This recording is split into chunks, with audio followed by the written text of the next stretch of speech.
Teresa Guardans. Es una investigadora de la cualidad humana y de la cualidad humana profunda. Y sus investigaciones van a una preocupación con la educación, con las escuelas, y se dedica al estudio del silencio. Entonces, vamos a empezar como puedes explicar qué es pensar el silencio. Bien, sí, pensar el silencio es entender qué es el silencio, porque si de entrada dices silencio, lo primero que la gente piensa es no moverse, no decir nada, quedarse como una piedra con la cabeza en blanco y dicen, oh, esto es imposible. No, claro, es imposible porque no se trata de eso, no somos, los seres humanos no somos piedras, no se trata de eso. Cuando decimos eso, esa necesidad, esa importancia del cultivo del silencio, lo que estamos diciendo es lo que se trata, que lo entendamos muy bien, porque si no es imposible que sepamos qué tenemos que practicar,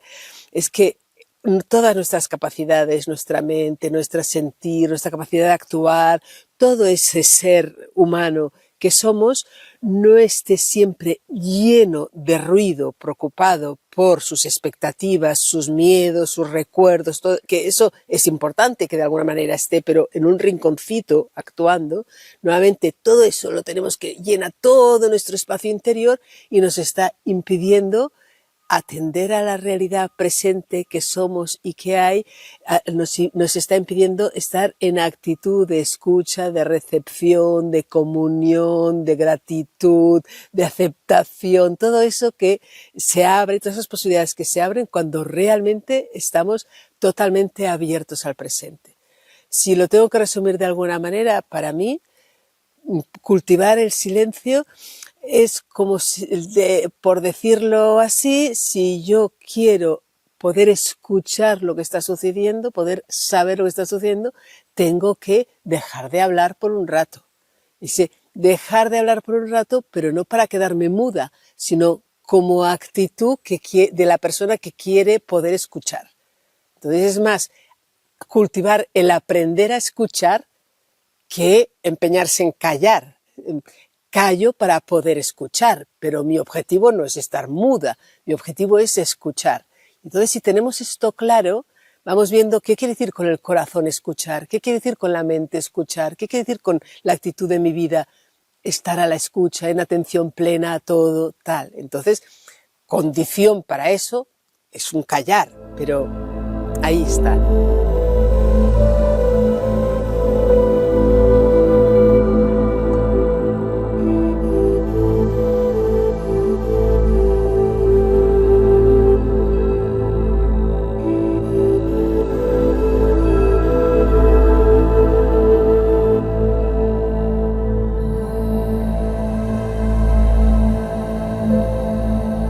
Cuando hablas de escuchar, aprender a escuchar, hablas de silenciar un espacio interior que llamamos de ego, que es ese espacio interior que es necesario aprender a silenciar.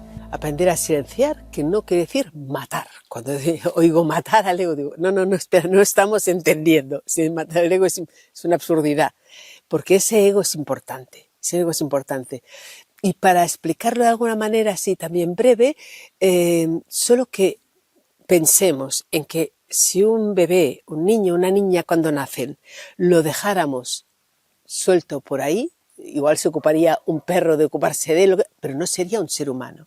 No nacemos humanos.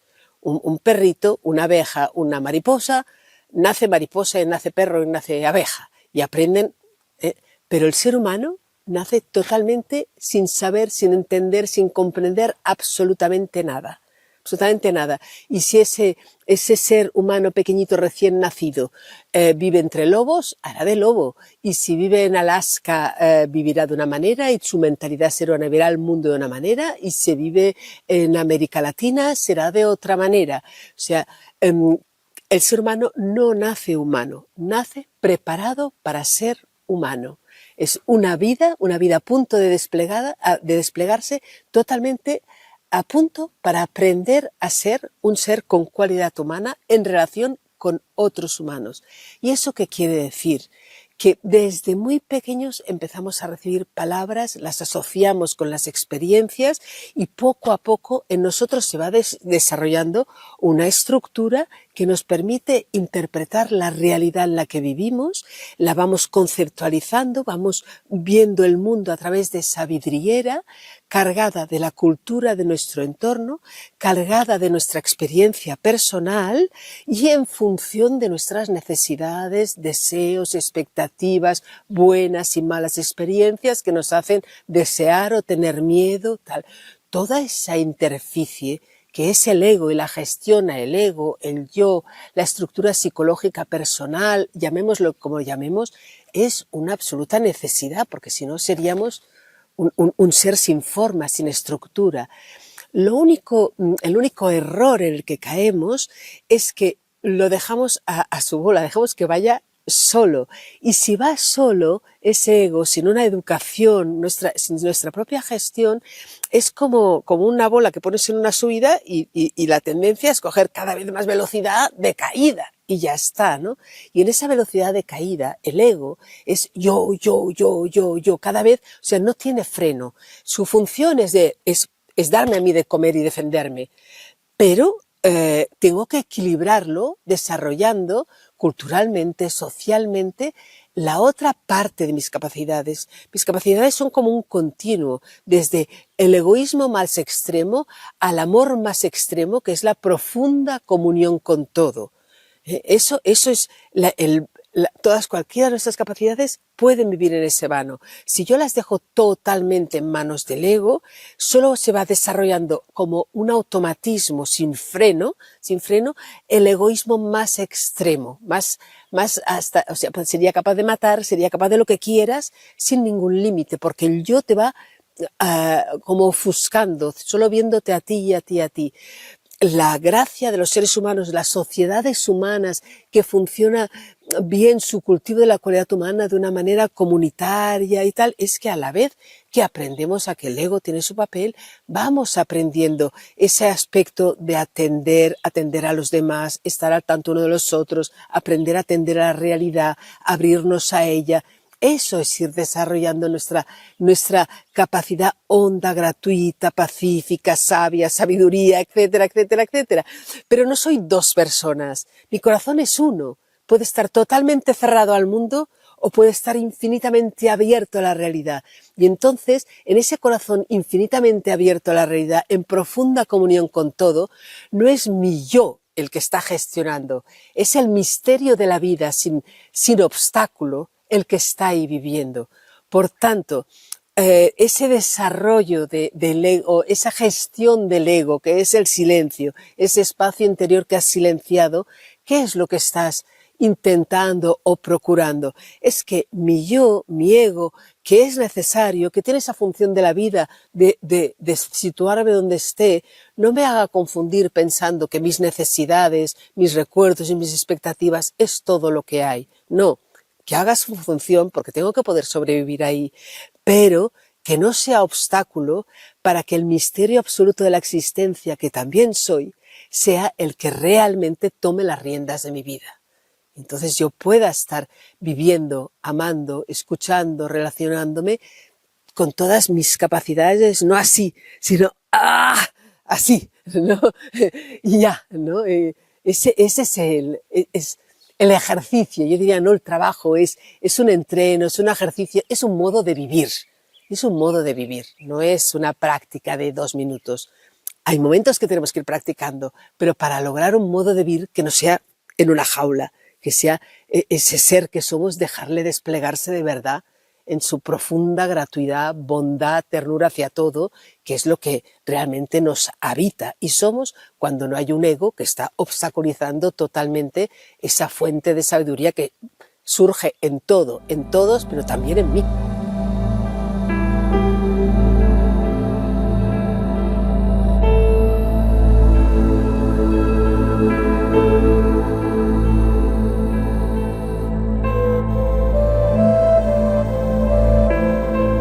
La gente parece que no percibe ese ego con necesidades, deseos, expectativas. su mundo está cerrado. ¿Cómo podemos despertar la gente para esa sabiduría, esta vida? ¿Cómo podemos hacer eso? Yo ahí diría dos cosas. Uno, yo creo que la mayoría de la gente, no me atrevería a decir de todo el mundo, pero la mayoría de la gente hemos vivido algún momento o momentos o situaciones en las que sientes un profundo gozo, un profundo bienestar, un decir, todo está bien. Puede ser que sea a raíz de una situación súper feliz como tener un hijo, pero puede ser una situación profundamente dramática como estarte muriendo, tú o una persona querida. Y en ese momento darte cuenta de, ostras, de verdad lo que vale la vida, ¿no? No quiero perder ni un segundo en algo que no valga la pena, ¿no? Esa conmoción honda interior, que hay algo ahí que se abre, como que de pronto cae todo lo que no es importante y solo queda la importancia de estar vivos, ¿no? Y es una profunda felicidad, aún en una situación muy dramática, ¿no? Puedes estar viviendo una profunda felicidad, paz, aprecio por todo lo que hay. Eso es ese despertar, que se me ha regalado de alguna manera, ese despertar en esa situación, ¿no? Pero muchas veces veo, y lo digo por mí, lo digo por otra gente, ¿no? Entonces, lo tomas como normal y pasas rápido y al cabo de 2 días ya te has olvidado, ¿no? Ya la vida sigue. Entonces, no. ¿Cómo podemos hacer para despertar? Lo primero, darnos cuenta que esa situación sería nuestra vida normal. Eso es vivir. Eso sería lo normal. Lo que es la posibilidad real de vivir nuestra es vivir en esa condición de puede ser mi último día de vida. Y realmente que todo lo que no sea esa convicción no tiene ninguna importancia. Estoy aquí, a este cielo, mañana no sé si voy a verlo, ¿no? Saborear cada momento, estar. Entonces, la persona que tengo delante, todo es pura maravilla. Estoy a punto de servirlo todo. ¿Qué más me da? Si podré dentro de un año hacer no sé qué. Da igual, ya veremos, ¿no? Y normalmente estamos pensando en lo que nos pasó hace un año o lo que viviremos dentro de un año, obstaculizándonos eso, ¿no? Y entonces yo diría, ¿cómo podemos hacer? Si nos ha venido eso en gracia o nos viene en algún momento, por favor, aprovechémoslo, saboreémosle, damos la importancia que tiene. Hay una autora que me gusta mucho, Geneviève Lanfranchi, que dice, son los momentos conductores. Recordemos esos momentos, no para reproducirlos ansiosamente, no, para recordar que eso es nuestra condición de vida, que es ahí donde quiero vivir, ¿no? Y eso, que sea el faro que me guía. Estoy en ese momento viviendo esa intensidad de amor por todo que viví en ese momento en que yo supe que estaba muriendo, ¿no? Pues intento hacer algo con mi vida para poder vivir en esa situación, ¿no? Y la otra es, si me ha pasado, aprovecharlo. Si no recuerdo que me haya pasado, entonces están esos textos, esos relatos que me resuenan, que noto, ostras, me están hablando de algo que realmente me interesa, me gusta. Y entonces ir como probando, noto que tiene valor, ir ensayando cómo ir haciendo eso. Con personas adultas es difícil convencerles, ponte a ejercitar tal si tú no les estás diciendo o no notan para qué sirve, ¿no? Entonces, hemos de ver de qué manera podemos convencerles, ¿no? Con niños y niñas es muy sencillo. No preguntan tanto, les pones a jugar, les pones a atender a las cosas, que haya momentos que no estén persiguiendo nada, que estén disfrutando y les haces notar, ¿verdad que estás bien? ¿Verdad que estamos bien? Como ir dando valor en nuestras vidas desde pequeños a ese aspecto gratuito, lúdico, amante de la realidad que somos, que de pequeños está ahí, absolutamente virgen, dispuesta a desplegarse y que muy pronto desde pequeños las obligaciones, las moralidades y tal nos van encerrando en unos objetivos, ahogando la música que llevamos dentro todos. Eso es así, es así.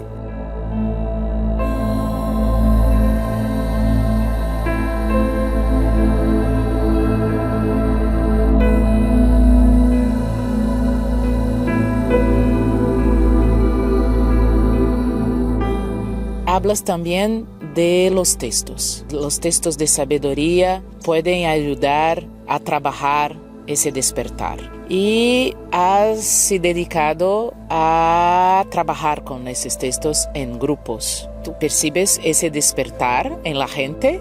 ¿Es posible? ¿Es real? Sí, o sea, es real ir cambiando de actitud en la vida. Que lleguemos a 3, a 5 o a 20, da igual. Eso, lo que importa, creo, y en eso lo he aprendido también, lo he visto, más que lo he ido encontrando en textos de hace 2000 años, de hace 500 años, ¿no? Esa insistencia en que cada momento tenemos la fuerza del paso que podemos dar en ese momento. Y lo importante es ese intento real, auténtico, con todo lo que soy, a cada momento. Ir como cultivando un cambio de actitud de la vida, sabiendo, como siendo consciente de que solo estoy viviendo en una longitud de onda o en una dinámica que me aporta algo, pero me está encerrando ahí, y ir sabiendo, ir intentando notar, ¿no?, cómo en otras actitudes y otra manera de escuchar, de respirar, de atender, hay algo ahí que se va abriendo.